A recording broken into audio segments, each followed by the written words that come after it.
Bismillahirrahmanirrahim. Di pagi Jumaat yang mulia ini, suka saya menyambung lagi penerangan tentang la haula wala quwwata illa billah, tentang dua kalimah syahadah.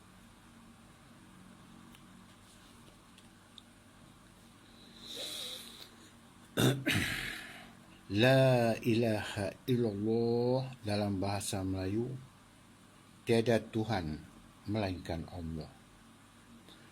Kalau kita kata tiada Tuhan yang berhak disembah melainkan Allah, tak betul. Dari sudut nahu dan saraf, perkataan la ilaha illallah tidak ada abada ya'budun.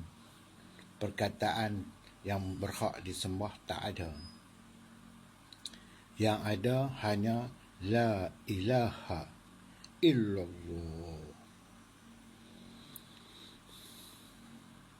Kita tengok di situ. Furqan yang pertama di situ, la ilaha, tiada Tuhan. Furqan yang kedua, illallah, melainkan Allah.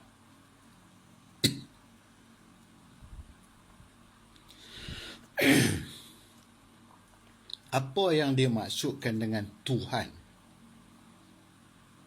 Setiap sesuatu yang ada kuasa,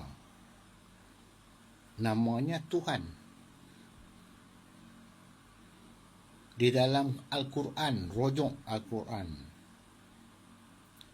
Fir'aun dan Namrud yang ada kuasa pada masa itu dikatakan Tuhan.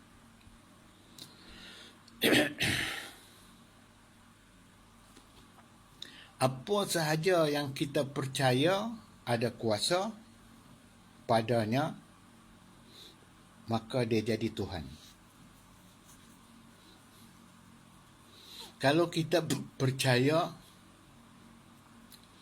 Panadol itulah yang menyembuhkan sakit kepala kita,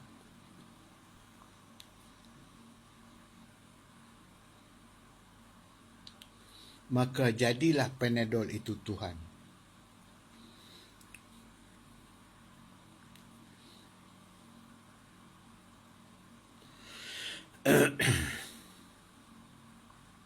Kalau kita percaya makanan yang kita makan itulah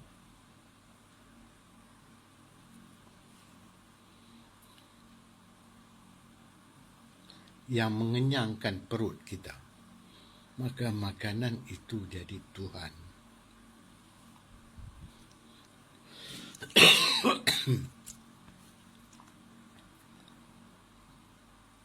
Pada zaman Nabi Ibrahim, mereka percaya berhala-berhala itu ada kuasa, maka jadilah berhala-berhala itu Tuhan. Ada yang percaya api itu berkuasa, maka jadilah api itu Tuhan. Ada yang percaya matahari itu ada kuasa, maka jadilah matahari itu Tuhan. Kalau kita percaya kuasa yang ada pada kita inilah, atau daya upaya yang ada pada kita inilah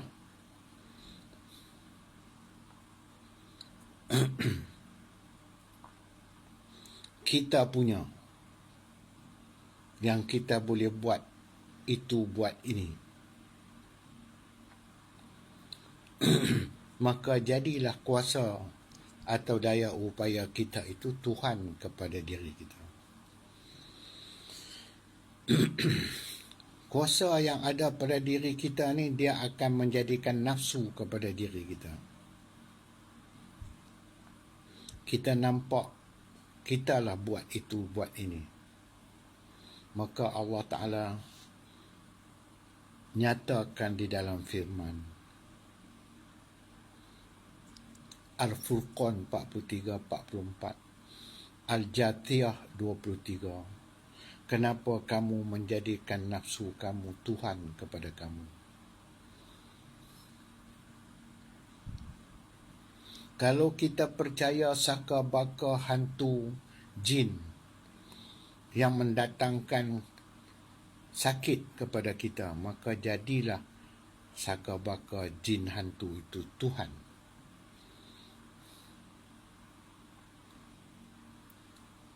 Rojok ayat keempat surah Ikhlas.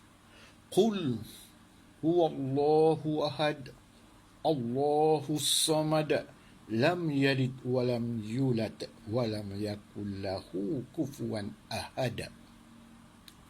Walam yakul lahu kufuwan ahad tu, Allah tu tak seumpama dengan apa-apa. Allah itu Allah lah.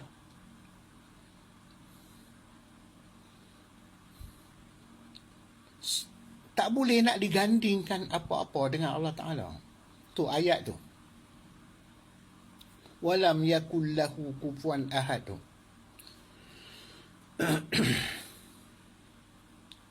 Jadi bolehkah kita nak gandingkan Tuhan dengan Allah tu? Sedangkan Tuhan-Tuhan seperti yang saya sebut tadi tu, semuanya makhluk. Sebutlah apa sahaja selain perkataan Allah, makhluklah. Tuan-tuan carilah satu perkataan yang bukan perkataan Allah. Cari, sebut. Maka makhluklah jawapannya. Sebab Qul huwallahu ahad sampai kepada walam yakul lahu kufuwan ahad tu.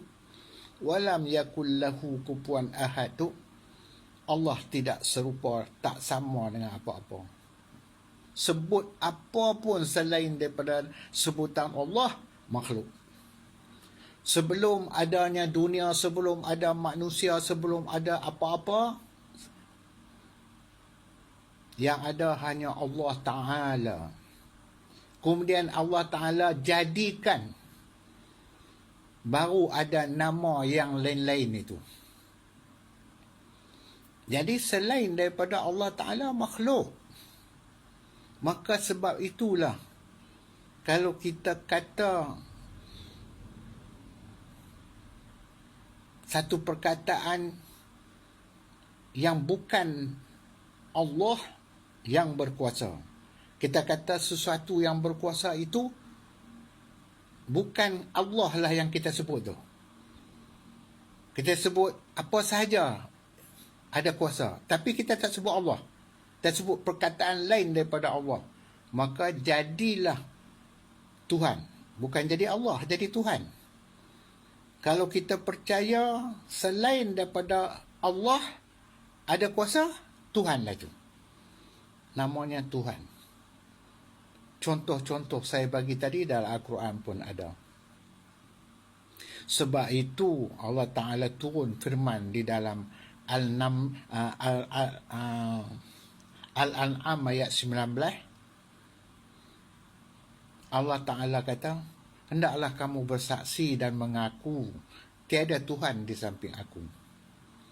Al-An-Namli 60, 61, 62, 63, 64, 5 kali Allah Ta'ala ulang. Adakah Tuhan di samping aku? Adakah Tuhan di samping aku? Adakah Tuhan di samping aku? 5 kali dia ulang. Setelah kita mengesahkan Allah Ta'ala, kita tak sebut dah, Ya Allah, Ya Tuhanku. Kita sebut, Ya Allah. Kalau ada soalan, siapakah yang berkuasa menjadikan segala-galanya di dunia ini? Kita tak sebut Tuhan. Kita sebut Allah. Kalau kita jawab Tuhan kepada soalan tadi, maka kita belum mengesahkan Allah Ta'ala. Kita belum faham La ilaha illallah, yang dikatakan tiada Tuhan melainkan Allah. Harap kita sama-sama faham. Terima kasih.